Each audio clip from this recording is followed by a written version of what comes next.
देश के जाने माने और सबसे सम्मानित उद्योगपति रतन टाटा साहब अब हमारे बीच नहीं रहे। 1937 में जन्मे रतन टाटा 2024 में 86 साल की उम्र में मुंबई के ब्रीच कैंडी हॉस्पिटल में अंतिम सांसें लेते हैं। रतन टाटा की मृत्यु पर सारा देश गमगीन है, हर किसी की आंखें नम हैं। रतन टाटा की लेगेसी ही ऐसी थी कि पक्ष विपक्ष दोनों तरफ से उनके निधन पर शोकों का तांता लगा हुआ है। शायद ही देश का कोई दूसरा व्यक्ति होगा जिसे इतना सम्मान मिला होगा जितना सम्मान रतन टाटा साहब को मिला है। हालांकि मृत्यु इस जीवन का अंतिम सत्य है, हर किसी को इस रोज से गुजरना पड़ता है, लेकिन रतन टाटा के ना रहने पर एक सवाल उठ रहा है कि कौन बनेगा टाटा का उत्तराधिकारी। किसके हाथ जा सकती है 3800 करोड़ रुपए की कमान। 86 साल की उम्र में रतन टाटा साहब का निधन हुआ। मुंबई के ब्रिज कैंडी हॉस्पिटल में आईसीयू में वह एडमिट थे। रतन टाटा केवल अपने कारोबार के लिए नहीं बल्कि उस दानवीर के लिए भी जाने जाते हैं। उद्योगपति रतन टाटा की पहचान एक समाज सेवी के रूप में हमेशा रही है।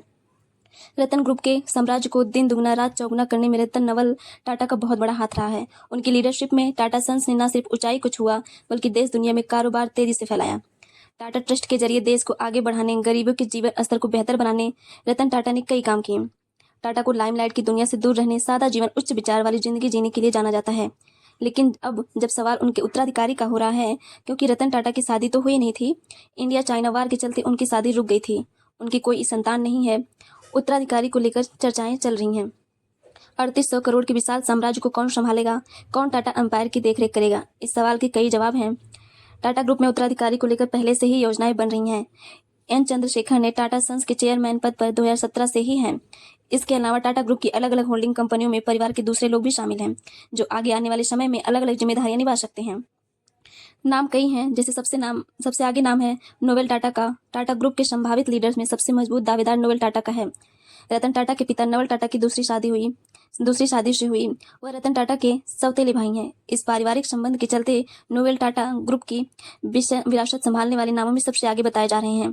टाटा ग्रुप के वारिस माया, नेवल और ली टाटा भी हैं। नोवेल टाटा के 3 बच्चे माया, नेवल, ली टाटा के संभावित वारिस भी हैं। उनका नाम भी सबसे आगे चल रहा है।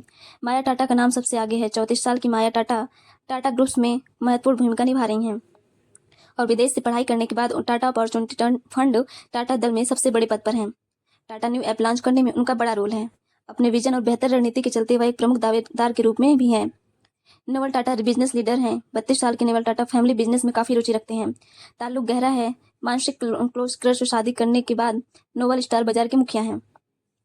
यह company hyper market chain tent limited के तहत आती है। उनकी लीडरशिप में टाटा फ्यूचर लीडर की झलक मिलती है। वह एक मुखिया बनने की संभावनाएं उनमें देखी जा सकती हैं।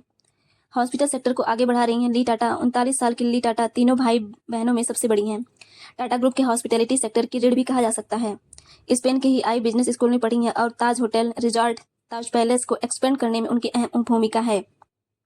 टाटा होटल कंपनी के ऑपरेशन देख रही हैं। टाटा ग्रुप का कद हॉस्पिटल इंडस्ट्री में है और मजबूत भी कर रही हैं। रतन टाटा का उत्तराधिकारी इन्हीं में से कोई हो सकता है। हालांकि रतन टाटा समाज सेवा काम के लिए जाने जाते थे और जाने जाते रहेंगे। बिजनेस रणनीतियों को आकार देने में इन लोगों ने उनकी काफी मदद की थी। नोवल टाटा और उनके बच्चों के नाम इस लिस्ट में सबसे आगे हैं। टाटा ग्रुप के फ्यूचर लीडर्स में इनोवेशन, इंटीग्रिटी और सामाजिक प्रभाव जैसी बड़ी जिम्मेदारियां निभानी हैं। टाटा साहब जिन्होंने जीवन में शादी नहीं की, उनकी नेटवर्थ 3800 करोड़ रुपए है। अब सवाल यह है कि रतन टाटा के बाद इसकी जिम्मेदारी किसे मिलेगी? इन्हीं में से कोई नाम हो सकता है जो शायद उस जिम्मेदारी को संभालेगा। लेकिन रतन टाटा साहब का जाना हम सब के लिए दुखद गमगीन करने वाला विषय है, क्योंकि टाटा साहब कोई इंडस्ट्री नहीं थे, एक बिजनेस नहीं थे और ना ही एक खास बिजनेसमैन थे। उसके साथ साथ एक आइकन थे, एक ऐसे व्यक्ति थे जिनका सम्मान हर कोई करता है।